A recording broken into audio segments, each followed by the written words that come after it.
Jadi kalau misalnya my friends perhatikan, saham TINS ini beberapa waktu terakhir ini terlihat lebih ke arah kayak konsolidasi ya kalau misalnya tadi dari Iwan sebutin ya. Tapi memang ada salah satu berita yang memang kalau misalnya my friends perhatiin ini bisa menjadi salah satu booster lah ya kalau kita boleh bilang ya. Pengembangan narasi baik si TINS ini sendiri ya yang seharusnya akan memberikan efek positif ke sahamnya. Apakah langsung berimbas pada hari ini kita nggak tahu, tapi setidaknya ini terbuka narasi baru lagi yang sifatnya bisa lebih panjang lagi my friends. Jadi kalau misalnya my friends lihat dari beritanya di sini disebutkan bahwa Timah atau TINS minta suntikan dana dari Danantara. Jadi sini disebutkan bahwa PT Timah Tbk atau TINS tengah merancang proposal yang akan ditujukan kepada Danantara Indonesia untuk menginjeksi modal ke anak usaha perseroan yang akan menjalankan bisnis produk hilirisasi timah PT Timah Industri.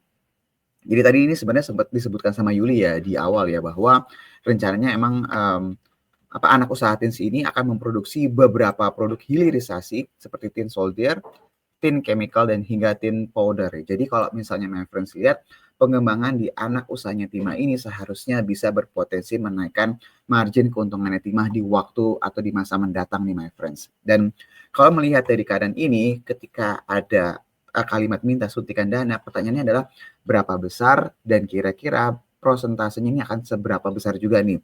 Jadi nilainya berapa, ini mewakili berapa persen dari sahamnya. Jadi ini biasanya yang akan menjadi tambahan katalis nih yang akan membuat pasarnya akan berhitung. Berarti kalau misalnya dapat suntikan dana sekian, dapat persentase kepemilikannya sekian, itu mengindikasikan bahwa market cap-nya harusnya akan berada di atas sekian. Jadi ini akan menjadi salah satu cerita yang mungkin akan sangat mempengaruhi pergerakan saham TINS dalam beberapa waktu ke depan nih my friends. Jadi untuk my friends yang punya saham TINS atau yang mungkin lagi mempelajari saham TINS, narasi ini patut untuk diperhatikan karena pengembangannya masih cukup panjang nih kalau dilihat dari berita di awal pagi hari ini ya.